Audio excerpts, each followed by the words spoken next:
प्रिय विद्यार्थियों, ये व्याख्यान की श्रृंखला के अंतर्गत हम आज आधुनिक काव्य के अंतर्गत नई कविता के बारे में अध्ययन करेंगे। नई कविता नहीं, साठोत्तरी कविता के बारे में अध्ययन करेंगे। नई कविता हमारी हो चुकी, नई कविता के बाद जो काव्यधारा आई उसका नाम है साठोत्तरी कविता।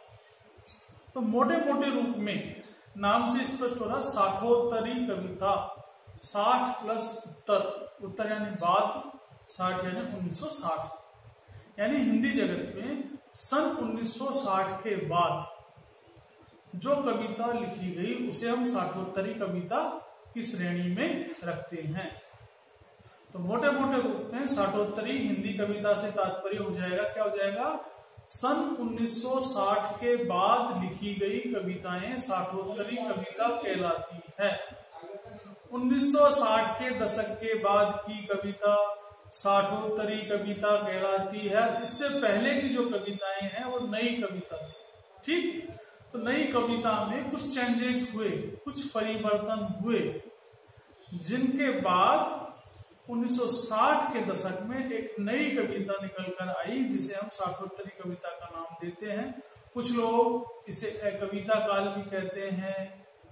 ठीक है, तो 1960 के बाद की कविता का अध्ययन किसमें किया जाता है, साठोत्तरी कविता के अंतर्गत 1960, और ये लगभग 1975 तक चली।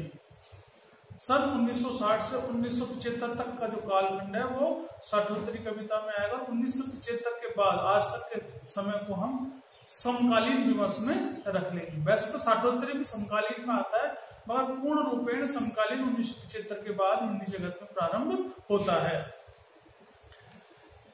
जो 1960 के आसपास जो भारतीय समाज था, जो भारतीय राजनीति थी, उसमें बड़ी उथल पुथल मच रही थी।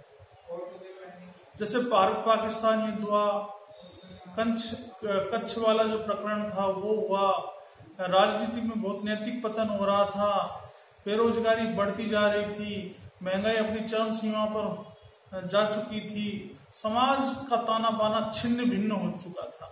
तो ऐसी सामाजिक और राजनीतिक उथल पुथल के परिणाम स्वरूप हिंदी साहित्य में क्या चला, साठोत्तरी कविता का प्रादुर्भाव हुआ। राजनीतिक और सामाजिक उथल पुथल का परिणाम क्या थी, साठोत्तरी हिंदी कविता। राजनीति की मैं बात कर रहा हूं, संसद में इस तरह के नेता चुन चुन कर आ रहे थे जो सिर्फ भ्रष्टाचार कर रहे थे, भाई भतीजावाद को फैला रहे थे, भारत पाकिस्तान युद्ध हो रहे थे, समाज में महंगाई बढ़ रही थी, बेरोजगारी ज्यादा हो रही थी, सामाजिक ताना बाना पूरी तरह से छिन्न भिन्न हो चुका था, जिसके परिणाम स्वरूप हिंदी साहित्य में एक नई काव्यधारा उत्पन्न हुई। उसका नाम था साठोत्तरी कविता। जब हम साठोत्तरी हिंदी कविता को पढ़ते हैं, साठोत्तरी हिंदी कविता को जब हम पढ़ेंगे तो पाते हैं कि साठोत्तरी हिंदी कविता का जो मूल स्रोत है, जो मूल विषय वस्तु है साठोत्तरी हिंदी कविता की, वो क्या है, संसार, समाज। जबकि जब हम नई कविता को पढ़ते हैं तो नई कविता की विषय वस्तु क्या थी, ओनली व्यक्ति, व्यक्ति के दुख, आम व्यक्ति की प्रतिष्ठा, है ना, अहम की प्रतिष्ठा, ये सारी चीजें हमने नई कविता में पढ़ी। अब यहाँ पर व्यक्ति के अलावा इस संसार को ही इन्होंने ले लिया कि व्यक्ति नहीं, पूरा संसार ही दुखी है, पूरा समाज ही दुखी है, पूरी राजनीति दुखी है। तो आक्रोश का स्वर, अस्वीकारोक्ति, व्यंग है, नई संवेदना है, अनिश्चय है, ऐसी भावनाएं जब आई तो उनका केंद्र बिंदु क्या रहा, समकालीन संसार रहा। ठीक, और ये कविता, ये संसार जो तत्व है, समकालीन संसार तत्व है, ये इसे नई कविता से, साठोत्तरी कविता को क्या करता है, अलग करता है। तो साठोत्तरी कविता और हिंदी कविता की जो नई कविता थी उसमें अंतर यही है, व्यक्ति और संसार। एक व्यक्ति को महत्व देती है तो दूसरा संसार को महत्व देता है। ठीक, 1960 के बाद जो हिंदी कविता लिखी गई, जब हम उसका अध्ययन करते हैं तो पाते हैं कि उसमें सबसे ज्यादा जो महत्वपूर्ण स्थान जिन कवियों ने चित्रित किया, जिसको महत्व दिया, वो था स्थितिजन्य दबाव। ये स्थिति यानी परिस्थितियों के वशीभूत, इस तरह की समाज में परिस्थितियां थी कि लेखक को यथार्थ का वर्णन, यथार्थ का चित्रण करना ही पड़ता था, चाहे माने या नहीं माने, उसकी इच्छा हो या नहीं हो। समाज में इस तरह का दबाव था कि हर राइटर को अपने समकालीन यथार्थ का वर्णन करना ही है। जैसे एक राइटर लिखते हैं कि यह वह कविता नहीं है, साठोत्तरी कविता के बारे में लिखते हैं कि यह वह कविता नहीं है जो किसी रस को उत्पन्न करती है, बल्कि ये क्या है, साठोत्तरी कविता जहर है, जहर। साठोत्तरी कविता को जहर बताया है, किसके कारण? क्योंकि उसमें दबाव की राजनीति है, स्थितिजन्य दबाव उसमें आपको दिखाई पड़ेगा। दूसरी जो विशेषता है वो है मोहभंग। जो साठोत्तरी कवि हुए हैं उनका पूरी तरह से मोहभंग हो चुका है, वो किसी में विश्वास करना ही नहीं चाहते। समाज की राजनीति की जो परिस्थितियां थी उन्होंने उनके सपने चूर चूर कर दिए। जिस आकांक्षा को, जिस उम्मीद को लेकर वो जी रहे थे, वो सपने, वो आकांक्षाएं, वो उम्मीदें टूट रही थी, तो पूरी तरह इस युग के कवि का क्या हो गया था, मोहभंग हो गया था। राजनीतिक सामाजिक परिस्थितियों के वशीभूत होकर उसका पूरी तरह मोहभंग हो गया। राइटर लिखता भी है कि मैंने इंतजार किया, अब कोई बच्चा भूखा नहीं सोएगा। एक राइटर लिखते हैं साठोत्तरी, मैंने बहुत इंतजार किया कि कोई बच्चा भूखा नहीं सोएगा, किसी छत से पानी नहीं टपकेगा, मगर ऐसा नहीं है। पोस्टर की आजादी अलग है और वास्तविक संसार की आजादी अलग है। एक राइटर तो इतना भी लिखते हैं कि आजादी एक झूठी थाली के समान है, जो हमें बाहर से अच्छी दिखती है थाली, और जब ऐसे उसमें खाएंगे, देखेंगे तो वो अंदर से पूरी तरह गंदी। जैसे झूठन की थाली होती है ना, खाना खाने के बाद कहीं सब्जी लगी हुई है, कहीं पानी लगा हुआ है, कहीं रोटी का टुकड़ा पड़ा हुआ है, तो झूठी थाली की तरह ये आजादी मिली है, इसमें हमें पूर्ण रूपेण आजादी नहीं, पूरी तरह से हम स्वतंत्र नहीं हुए, कई तरह की गंदगियां भी इसमें विद्यमान है, उनका परिष्कार होना चाहिए, परिशोधन उनका होना चाहिए। तीसरी विशेषता है आक्रोश का स्वर, जिसको हम कह सकते हैं अस्वीकृति का भाव। जो चला आ रहा है समाज में, जो चला आ रहा है उसको ये लोग आसानी से स्वीकार नहीं करते, पुरातन पंथी विचारधारा का ये बहिष्कार करते हैं। कभी कुछ ऐसी तान सुनाओ जो हमने पहले के पढ़ा, ऐसी कविता नहीं है, आक्रोश का स्वर है, मगर ये लड़ाई नहीं लड़ना चाहते। समाज में क्या हो रहा है उसका क्या सुधार होना चाहिए, इसकी बात ये थोड़ी बहुत कर सकते हैं, मगर ये लड़ने की बात नहीं करते। लड़ने की चीज इस की कविता में हमें दिखाई नहीं देगी, महज अस्वीकृति का भाव इसमें दिखाई देगा। इस युग के कवियों ने तात्कालीन समय की जो राजनीति थी उस राजनीति का यथार्थपरक चित्रण किया, और व्यंग के सहारे राजनीति पर गहरी चोट ये करते थे।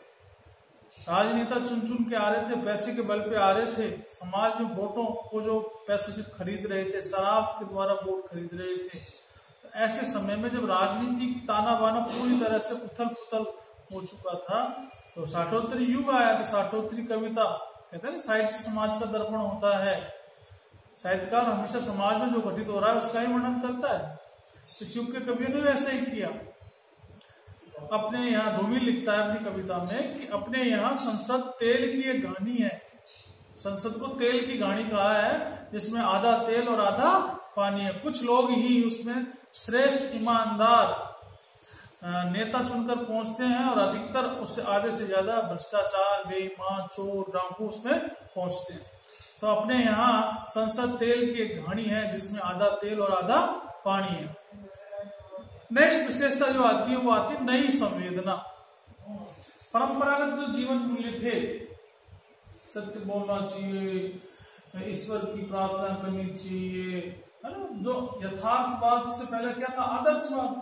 जो आदर्शवादी मूल्य थे उनका ये विरोध करते हैं, पर उनको ये अपने कार्य से दूर भगा देते हैं। उनकी जगह क्या करते हैं, नई संवेदनाओं को, क्या हो गया, नई संवेदनाओं को अपने काव्य में चित्रित करते हैं। नई संवेदना क्या है, अरे भाई जिसका पेट भूखा है, अगर उसको रोटी नहीं है तो उसके लिए तो सारी चीजें, ये प्रकृति, ये फूल, है ना, ये बादल, सब बेकार है उसके लिए। उसके लिए सबसे महत्वपूर्ण क्या है, रोटी। रोटी का टुकड़ा ही उसे चंद्रमा दिखाई देगा, उस चंद्रमा को अगर वो देखेगा तो उसको रोटी दिखाई देगी। यानी कहने का तात्पर्य ये है कि भूखे व्यक्ति को सबसे इंपॉर्टेंट क्या है, रोटी। तो राइटर ये कहता है समाज को आप कल्पना के आधार पर जो सुनहरे स्वप्न दिखाते हो उनकी आवश्यकता नहीं है, उसको करके दो, चाहे थोड़ा ही दो। तो नई संवेदनाओं को चित्रित करने का प्रयास इस युग के कवियों ने किया। अनिश्चय और असंतोष, जब ऐसा वातावरण ही था, राजनीति में भी असंतोष था, समाज में असंतोष था, तो स्वाभाविक है कविता के स्तर पर भी राइटरों में असंतोष था। किसको लिखे, किसको नहीं लिखे, कौन नाराज हो जाएगा, कौन सहमत हो जाएगा, ठीक। और इस युग की कविताओं में सपाट बयानी है, व्यंग का प्रयोग बहुत कम मिलता है, लाक्षणिकता का प्रयोग बहुत कम मिलता है। ये सपाट बयानी करते हैं और ये सपाट बयान बेबाक बोलते हैं, कोई बुरा माने तो माने, नहीं माने।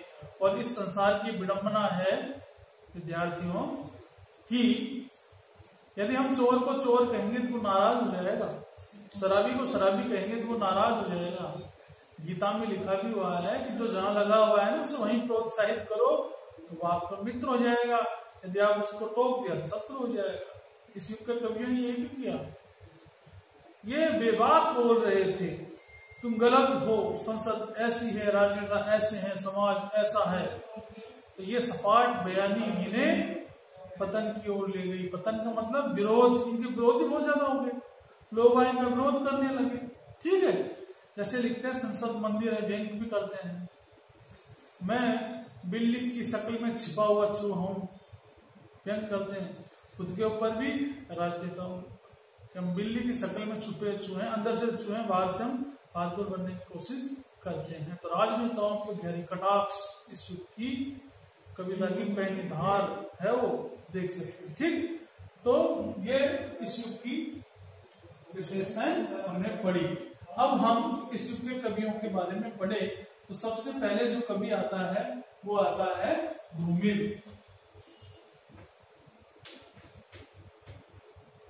सुदामा पांडे धूमिल। लीलाधर जगूड़ी,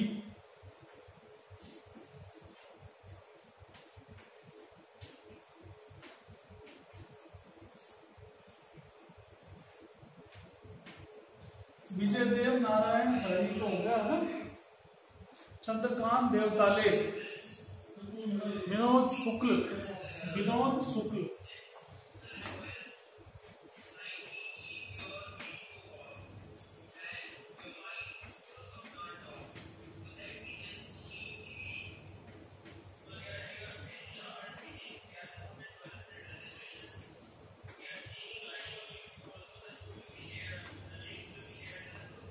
धूमिल हो गया,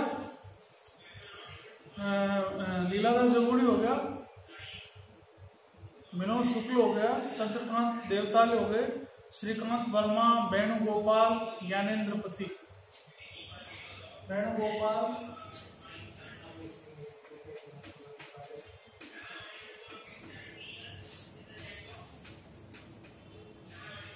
ज्ञानेन्द्रपति, ये क्या है, इस युग के महत्वपूर्ण कवियों की श्रेणी में आते हैं। इनके काव्य को हम पढ़ेंगे तो इनके सारे काव्य में ये विशेषताएं हमें परिलक्षित होंगी, दिखाई देंगी। तो आज के इस ई व्याख्यान में हमने क्या पढ़ा, साठोत्तरी कविता के बारे में पढ़ा। साठोत्तरी जो कविता है 1960 के बाद की कविता है। महत्वपूर्ण अगर दो विशेषता पूछे तो एक मोहभंग कर दो, एक